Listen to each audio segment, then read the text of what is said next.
Hello guys, welcome back to our YouTube channel TechUp. In this video, we will learn on how to update your Google Maps and also how to update your offline maps. So let's get started. First, open your Google Maps on your device.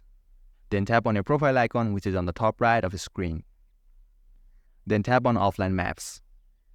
And here as you can see, I have two offline maps saved in my device. So to update these maps, simply tap on it.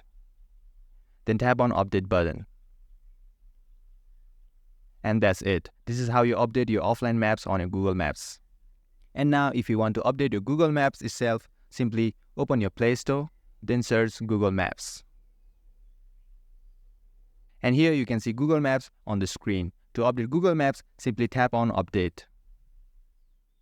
If you can't see Update button, that means your Google Map is up to date. And guys, that was it. This is how you update your Google Maps. I hope you found this video helpful. If you did, give this video a thumbs up and subscribe to our channel TechUp for more contents like this. Feel free to drop any of your queries or questions in the comment section below. I'll get right back to you.